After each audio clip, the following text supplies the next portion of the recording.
Hello everybody, welcome back to my channel. I know it's been a while since I have vlogged. I tried to make one before my first rotation and I just never got around to editing it, and now it's like 3 months later or something like that, so I just figured I would start fresh. But in case you didn't know, I am now a PAS2. I'm in my clinical year. I'm actually finishing up my third rotation right now.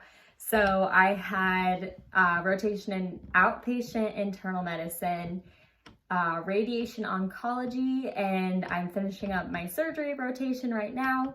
So I figured I would go ahead and do a vlog of my surgery rotation, just a day in the life.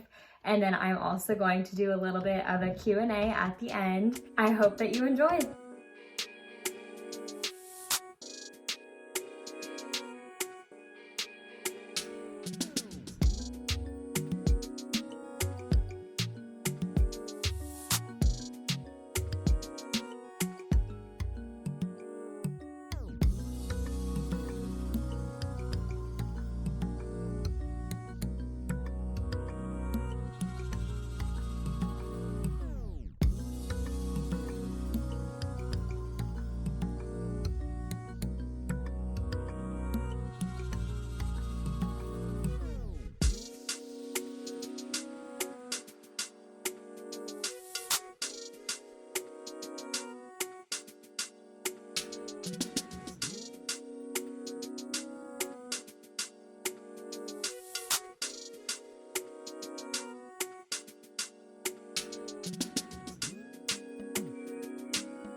Hey guys, I'm talking quiet because I get embarrassed when people hear me, but we have 2 inguinal hernia repairs and an umbilical hernia repair at the surgery center, which is an outpatient facility, and then we have an open cholecystectomy for acute cholecystitis at the hospital after that.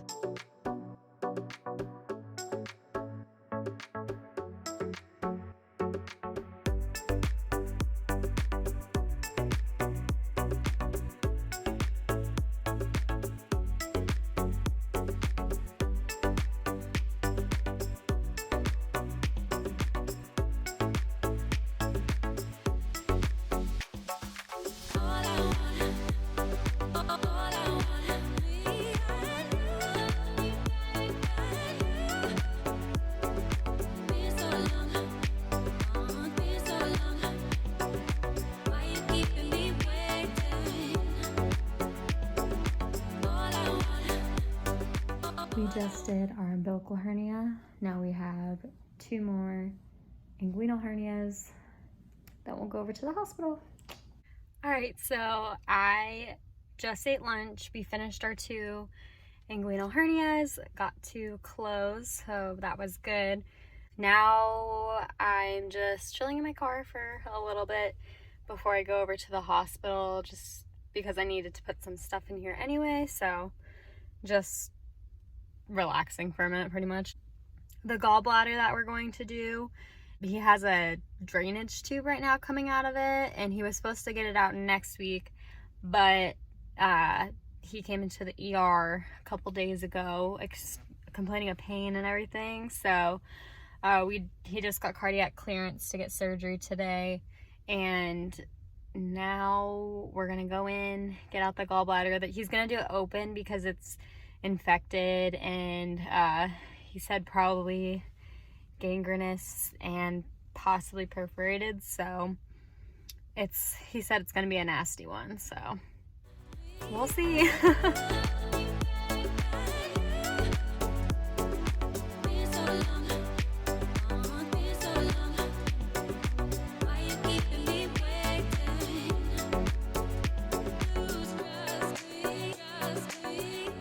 Okay, so where I ended that vlog, I was going into a cholecystectomy, and my preceptor actually ended up getting pulled into an emergency surgery where another surgeon had hit an artery. Luckily, everything was okay. They found where the bleed was coming from, and then we moved on to our patient. He had a very infected gallbladder. There was lots and lots of stones all over.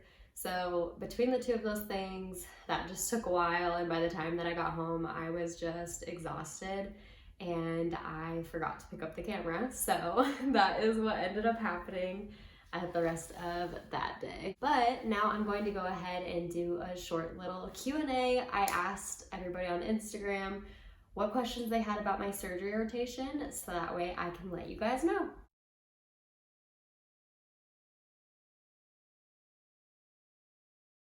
Okay, so first question is, how were the hours?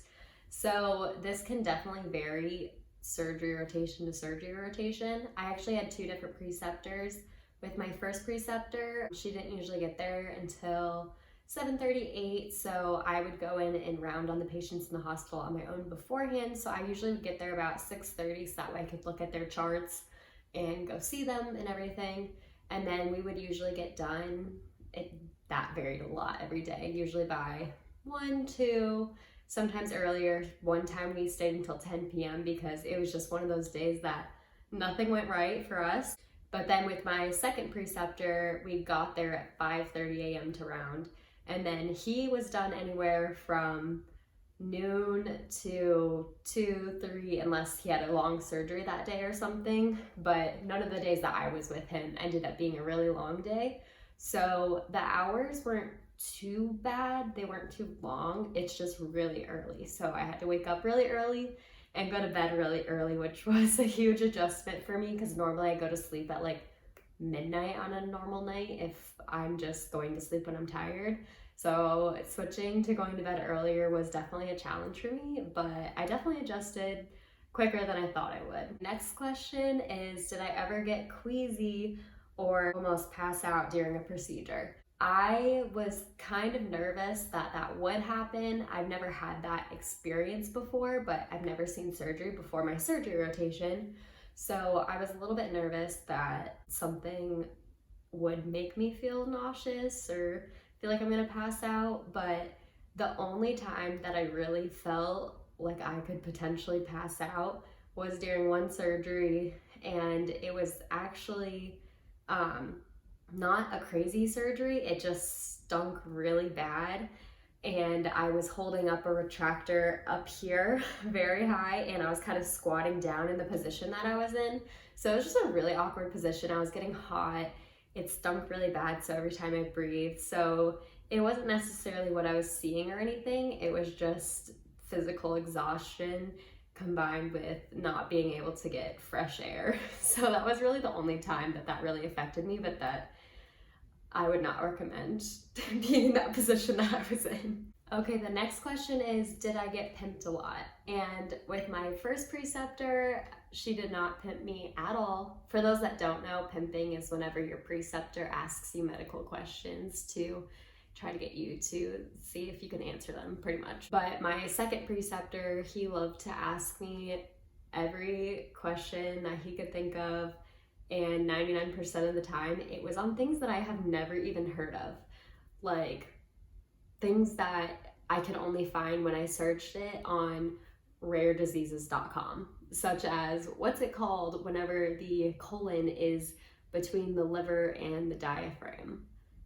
I had no idea. So a lot of the times I honestly did not have an answer for him, but I would just look things up afterwards and come back to him with the information, because it was honestly things that I had no idea. And so I'm not gonna try to pretend like I know something that I have never heard of. Okay, so these next two questions I'm going to kind of combine into one. The first question is, what was the biggest challenge in the rotation? And the second question was, do I feel like didactic year prepared me for my surgery rotation? And I'm going to be completely honest, and I don't feel like I was completely prepared for my preceptor's expectations for this rotation. So honestly, every preceptor will be different, so everybody will have a different experience, but like I said, I have never experienced surgery before. I've never had surgery myself. I've never seen surgery. The most surgery I've seen is on Grey's Anatomy, so pretty much none. I feel like we had a surgery module in didactic year, but that was mostly just showing you kind of what to expect in the OR, what anesthesia is, sterile technique, things like that, which is obviously very important for your surgery rotation. And in that aspect, I felt very prepared. But when it came to surgeries and what needs to be clamped in a surgery and what you're looking out for and all those type of things, I really didn't feel prepared. That was stuff that I needed to go look up on my own. So I do feel like the biggest challenge of this rotation was just not knowing every answer that my preceptor asked me, which, I mean, they don't really expect you to know everything, but I'm a perfectionist, so it's never fun whenever you don't know the answers to these questions. But I learned a lot for sure, and it was my first time experiencing surgery, so I'm still really happy with that. But that was probably the hardest part of the rotation, especially whenever you had a long day and you're just exhausted, but then you need to start looking up the procedures for the next day. It could get exhausting. So as for resources that I use during this rotation, there is a podcast called SurgeCast, which gives you a very brief overlook on the surgery. If you just want to listen to it on the drive to your rotation or anything like that, it's helpful in that sort. Our school also recommended Surgical Access, which I feel like helped cover the basics, but if I'm being honest, I stopped really diving into it at a certain point because I felt like the questions I was getting asked were a little bit deeper level than that. But other of my classmates have loved that book, so I probably just didn't give it the shot that it deserved. And then another book that I really did like was Case Files for Surgery. It just gives you pretty much a breakdown of each patient that you might see, and it talks about the illness, the surgery a little bit, and things like that. It's more just like cases. It doesn't really talk about the surgery itself. And then honestly, for the surgeries, I would just Google to look up what the surgeries are, because I didn't have any books that told me actually what the step-by-step procedure was. And then if I had time, I would also watch the surgery on YouTube the night before, just to get a general idea of what is going on. So another question I had was this my most exhausting rotation so far? And I would definitely say yes. I was exhausted, but I really enjoyed it. It was worth it. I don't know if the surgery life is for me per se, at least not that specific schedule, but everybody's different, obviously. So I was exhausted, but I loved it at the same time. The part of this rotation that I was most surprised about was just actually sitting there and seeing these surgeries be performed. It's actually amazing. At one point, I was just holding somebody's intestines. I got to make an incision into somebody's abdomen. I got to suture, retract, touch the liver, just all these things that the average person doesn't get to do. And when you think about it, it's just really cool, honestly. I felt like I was doing something that I shouldn't be, but I actually earned getting to this spot, and it's just really a weird place to be when you really think about that you are performing surgeries in somebody. And then another surprising thing to me was that I was able to first assist on some surgeries, which I honestly wasn't expecting. And this was before I really looked up the full procedure of what to do. And the surgeon was expecting me to know exactly what the next step was the whole time. So it was very quick hands-on learning, I will say that, but I can confidently say that I can first assist, probably even close an incisional hernia at this point, because we did a whole bunch of those when I was first assisting, and it was really cool. And that kind of goes into the question of what was my favorite part of the rotation, which really was being able to first assist and finally practice suturing on real tissue. Because no matter how many times you practice suturing on a suture pad and things like that, human skin feels so different. And especially when your first patient is an 80-year-old with very paper thin skin, it is completely different in my opinion. So that was awesome to be able to actually put those skills that I learned into practice. I had another question asking if I ever felt insecure in the OR and how I handled that. So in the beginning, when I first went into the OR, I was very, I don't know if insecure is the right word, but just overwhelmed. I felt out of place. I didn't know really what I was doing. I just really felt uncomfortable. So luckily I had a really good preceptor to start, and she would pretty much just make jokes about it. Like, I was standing pretty far away from the table when I was scrubbed in, and she's like, "Why are you standing like that? Come up to the table." But everybody was so nice, and they really just like got me in there and would just encourage me along the way. And the first time that I put a port in through somebody's abdomen, I felt really nervous, like I was going to, I don't know, stab into one of their organs or something. So that was really nerve-wracking. And I also was just very sensitive with all the skin and tissue. And my preceptors were just telling me, they're asleep, it's okay, like you can grab it. So just really remembering that these patients are sleeping, it's okay to grab tissue. I was being very delicate to start, but as I got comfortable, I would actually do things the appropriate way. I wouldn't stand a mile away from the surgical table and everything of that sort. So it really just comes with time. Your first day in the OR, you might feel overwhelmed, and that's fine. There's gonna be days that you feel like you don't belong there, maybe if you're getting a lot of questions wrong that they're asking and things like that, but I promise you will be okay. Surgery rotation sounds like a really daunting experience. I know I was terrified to do it, but it ended up being completely fine. I loved it. I learned so much. I got to see really cool stuff. So I wouldn't stress it so much. These preceptors know that you're there to learn, and that's why they accept students, is to teach you. So just remember that it will be okay. Now, if only I could have played this back when I was starting this rotation and could hear myself say that, because I would not have believed it myself. One of the most important things that I learned that honestly I wish I would have looked into before the rotation is how to properly hold your surgical instruments. For example, these scissors, the screw is supposed to face up towards the ceiling. If there are 2 screws, the bigger one faces the ceilings, and then you have to push down with your thumb and pull up with your other finger in order to make it cut. So I got picked on with that. They were telling me to go back to kindergarten, in a joking way, of course, but yeah, I was not properly holding the surgical scissors, so that was fun.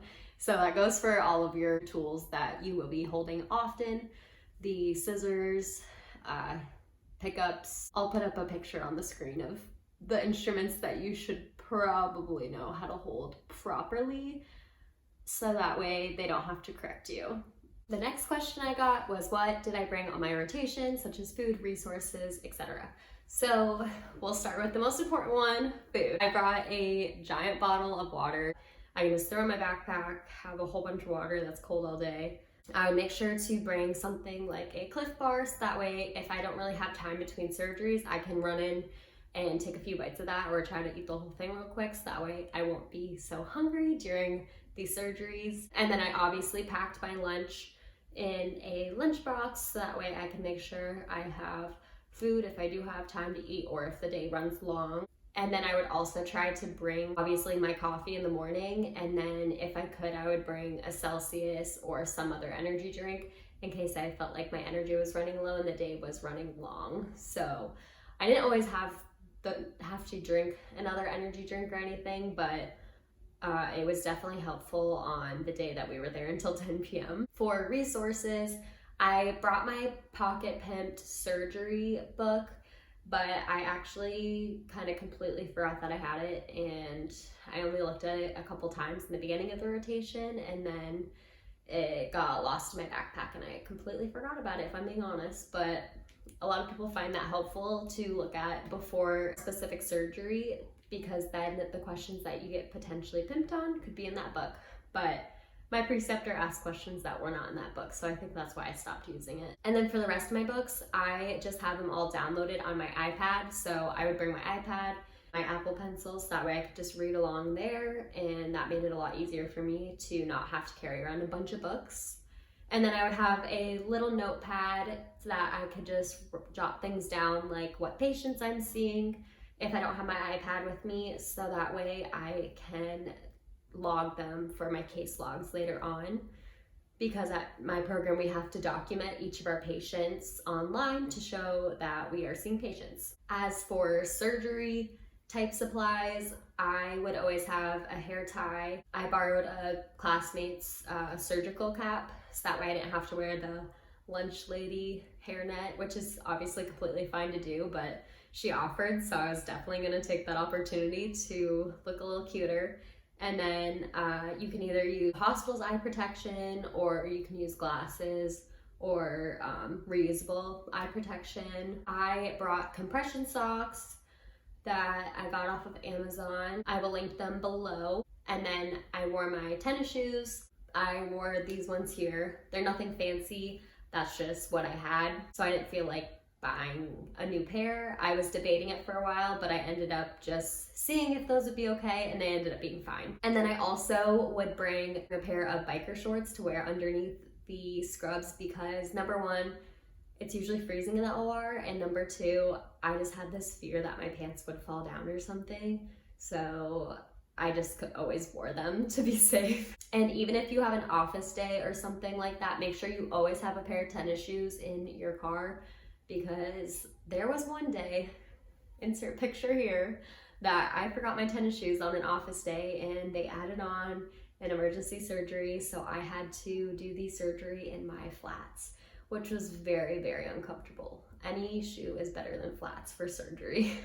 Oh, and now that I think about it, another challenging part of the rotation was just readjusting to standing for so long, because my rotation before, I was doing a lot of sitting, and then obviously in surgery, you're standing for a long time and holding retractors.